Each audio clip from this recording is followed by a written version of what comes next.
പിതാവിൻ്റെയും പുത്രൻ്റെയും പരിശുദ്ധാത്മാവിൻ്റെയും നാമത്തിൽ ആമേൻ. എൻ്റെ പ്രിയപ്പെട്ടവർ, ഇന്ന് ആഗസ്റ്റ് 9 ഞായറാഴ്ച.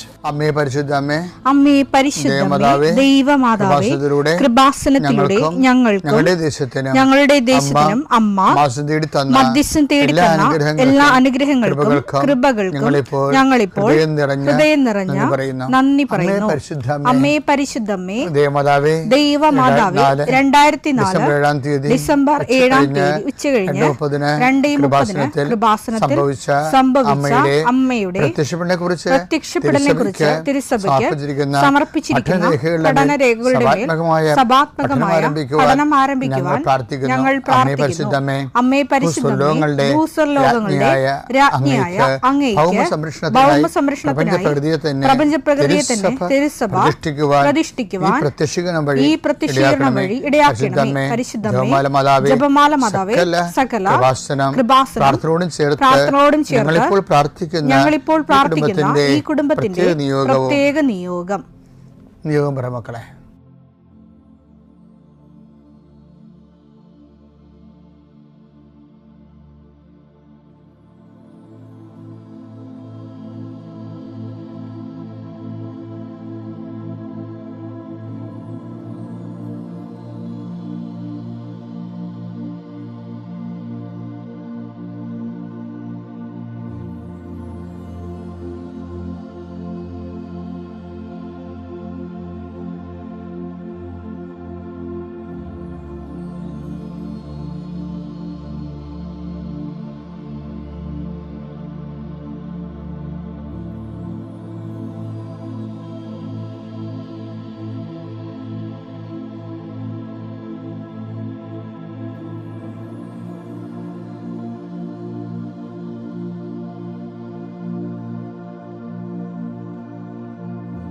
അമ്മയുടെ പ്രത്യക്ഷീകരണത്തിന്റെ ഈ അനുഗ്രഹവേളയിൽ ഞങ്ങൾക്ക് സാധിച്ചു തരുവാൻ കനിയണമേ. ആമേൻ. വിശ്വാസ പ്രമാണം. സർവശക്തനായ പിതാവും ആകാശത്തിന്റെയും ഭൂമിയുടെയും സൃഷ്ടാവുമായ ദൈവത്തിൽ ഞാൻ വിശ്വസിക്കുന്നു. അവിടുത്തെ ഏകപുത്രനും ഞങ്ങളുടെ കർത്താവുമായ ഈശോമിശിഹായിലും ഞാൻ വിശ്വസിക്കുന്നു. ഈ പുത്രൻ പരിശുദ്ധാത്മാവിനാൽ ഗർഭസ്ഥനായി കന്യകാമറിയത്തിൽ നിന്ന് പിറന്ന് പൊന്തിയോസ് പീലാത്തോസിന്റെ കാലത്ത് പീഡകൾ സഹിച്ച് കുരിശിൽ തറയ്ക്കപ്പെട്ട് മരിച്ച് അടക്കപ്പെട്ട് പാതാളങ്ങളിൽ ഇറങ്ങി മരിച്ചവരുടെ ഇടയിൽ നിന്ന് 3-ാം നാൾ ഉയർത്ത് സ്വർഗത്തിലേക്ക് എഴുന്നള്ളി സർവശക്തിയുള്ള പിതാവായ ദൈവത്തിന്റെ വലതുഭാഗത്തിരിക്കുന്നു. അവിടെ നിന്ന് ജീവിക്കുന്നവരെയും മരിച്ചവരെയും വിധിക്കുവാൻ വരുമെന്നും ഞാൻ വിശ്വസിക്കുന്നു. പരിശുദ്ധാത്മാവിലും ഞാൻ വിശ്വസിക്കുന്നു. വിശുദ്ധ കത്തോലിക്കാ സഭയിലും പുണ്യവാന്മാരുടെ ഐക്യത്തിലും പാപങ്ങളുടെ മോചനത്തിലും ശരീരത്തിന്റെ ഉയർപ്പിലും നിത്യമായ ജീവിതത്തിലും ഞാൻ വിശ്വസിക്കുന്നു. ആമേൻ. സ്വർഗ്ഗസ്ഥനായ ഞങ്ങളുടെ പിതാവേ, അങ്ങയുടെ നാമം പൂജിതമാകണമേ. അങ്ങയുടെ രാജ്യം വരണമേ. അങ്ങയുടെ തിരുമനസ് സ്വർഗത്തിലെ പോലെ ഭൂമിയിലും ആകണമേ. അന്നു വേണ്ടുന്ന ആഹാരം ഇന്ന് ഞങ്ങൾക്ക് തരണമേ. ഞങ്ങളോട് തെറ്റ് ചെയ്യുന്നവരോട് ഞങ്ങൾ ക്ഷമിക്കുന്നത് പോലെ ഞങ്ങളുടെ തെറ്റുകൾ ഞങ്ങളോടും ക്ഷമിക്കണമേ. ഞങ്ങളെ പ്രലോഭനത്തിൽ ഉൾപ്പെടുത്തരുതേ, തിന്മയിൽ ഞങ്ങൾ രക്ഷിക്കണമേ. ആമേൻ. നന്മ നിറഞ്ഞ മറിയമേ, സ്വസ്തി. കർത്താവ് അങ്ങയുടെ കൂടെ സ്ത്രീകളിൽ അങ്ങ് അനുഗ്രഹിക്കപ്പെട്ടവളാകുന്നു. അങ്ങയുടെ ഉദരത്തിൻ ഫലമായി ഈശോ അനുഗ്രഹിക്കപ്പെട്ടവനാകുന്നു. പരിശുദ്ധ മറിയമേ, തമ്പുരാന്റെ അമ്മേ, പാപികളായ ഞങ്ങൾക്ക് വേണ്ടി ഇപ്പോഴും ഞങ്ങളുടെ മരണസമയത്തും തമ്പുരാനോട് അപേക്ഷിക്കണമേ. ആമേൻ. കർത്താവേ, നിന്റെ ഉന്നതമായ നാമത്തിന് സ്തോത്രം ചെയ്യുന്നു. കർത്താവേ, നിന്റെ വിശുദ്ധ പൗരോഹിത്യത്തെ മഹത്വപ്പെടുത്തണമേ. കർത്താവേ, സഭയിലുള്ള സാന്നിധ്യം പ്രകടമാക്കണമേ. 40 വർഷം ഞാൻ അർപ്പിച്ച കുർബാനയുടെ യോഗ്യതയാണ്.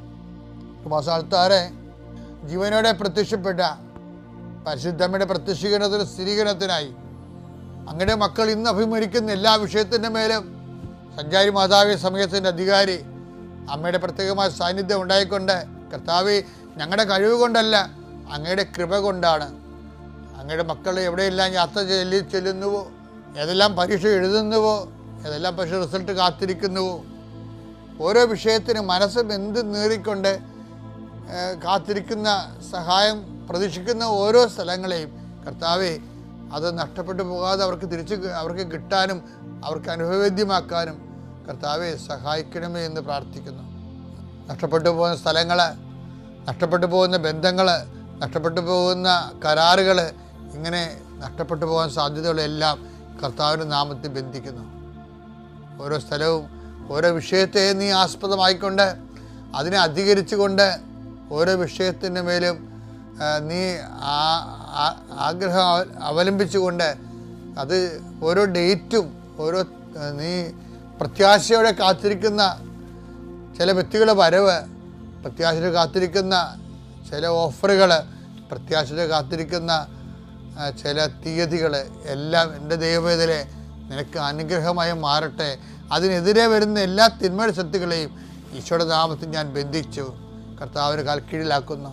കർത്താവെ, രോഗികൾ, പീഡിതരെ, കുടുംബസമാധാനം ഇല്ലാത്തവരെ, വിദേശ യാത്ര ചെയ്യുന്നവരെ, കർത്താവെ, അവരെല്ലാം നീ ആശീർവദിക്കണമെന്ന് പ്രാർത്ഥിക്കുന്നു. എൻ്റെ കർത്താവിൻ്റെ ഉന്നതമായ നാമത്തിൽ സഭയുടെ അധികാരത്തിൽ കുരിശിൻ്റെ അടയാളത്തിൽ ഉപരി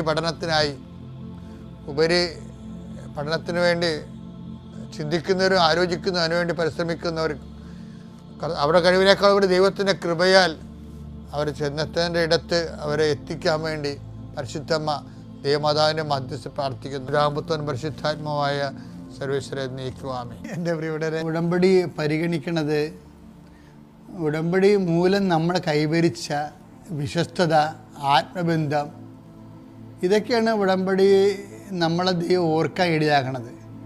ബൈബിളിൽ എഴുതിയിരിക്കുന്നത് പഴയ നിയമമല്ലേ. കീർത്തനം 74:20 അങ്ങയുടെ ഉടമ്പടിയെ പരിഗണിക്കണമേ. അങ്ങയുടെ ഉടമ്പടിയെ പരിഗണിക്കണമേ.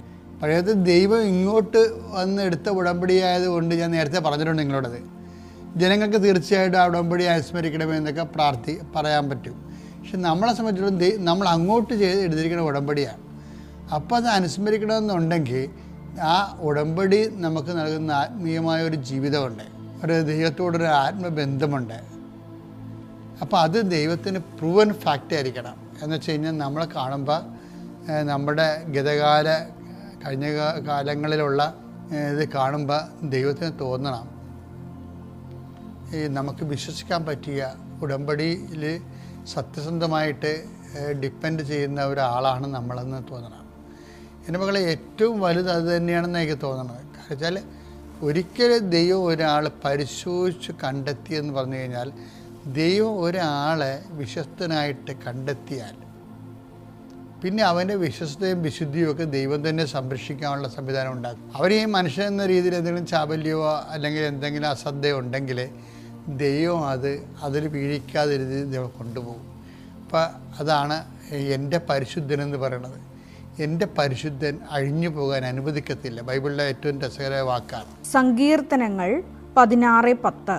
സങ്കീർത്തനം 16:10. അവിടുന്ന് എന്നെ പാതാളത്തിൽ തള്ളുകയില്ല, അങ്ങയുടെ പരിശുദ്ധൻ ജീർണിക്കാൻ അനുവദിക്കുകയില്ല. പരിശുദ്ധൻ ജീർണിക്കാൻ അനുവദിക്കത്തില്ല. അപ്പോൾ നീ തകർന്നു പോകാനോ തരിപ്പണമാകാനോ ദൈവം അനുവദിക്കത്തില്ല. ആരാണ് നീ? ദൈവത്തിൻ്റെ പരിശുദ്ധൻ. അപ്പോൾ പരിശുദ്ധൻ എന്ന് പറഞ്ഞാൽ ആരാണ്? ഉടമ്പടിയോട് വിശ്വസ്ത പാലിക്കുന്നവൻ. ഉടമ്പടി വിശ്വസ്ത പാലിക്കുന്നവൻ. നീ അവരെനിക്ക് കെണികൾ വെച്ചു, ഞാൻ ഇടത്തോട്ട് തിരിഞ്ഞു നോക്കി, ഇനി അറിയുന്നവരാരുമില്ലെന്ന് പറഞ്ഞില്ലേ? കെണികൾ വെക്കാൻ പോലും ദൈവം അനുവദിക്കത്തില്ല. ക്രിസ്തുവിന് അസൈൻ ചെയ്ത് കൊടുത്തിട്ട് വിക്കേരിയസ് സഫറിങ്സിൻ്റെ ഭാഗമായിട്ടുള്ള രോഗരക്ഷാർത്ഥമായിട്ടുള്ള അവിടുത്തെ പീഡകളിലൂടെ അവരുടെ മുറിവുകളിലൂടെ നമ്മുടെ പാപങ്ങൾ പരിഹാരം ഉണ്ടാകുന്ന ഒരു സുവിശേഷ റിഡംപ്റ്റീവ് പാക്കേജാണ്. അതല്ല ഞാൻ പറയണത്. മറിച്ച് നമ്മൾ തന്നെ കർത്താവിൻ്റെ വിശ്വസ്തനായി നിന്നാൽ വിശ്വസ്തന് വീഴ്ചയില്ല. വീഴ്ച വന്നാൽ കർത്താവ് താങ്ങും. പിതാവിൻ്റെയും പുത്രൻ്റെയും പരിശുദ്ധാത്മ നാമത്തിൽ.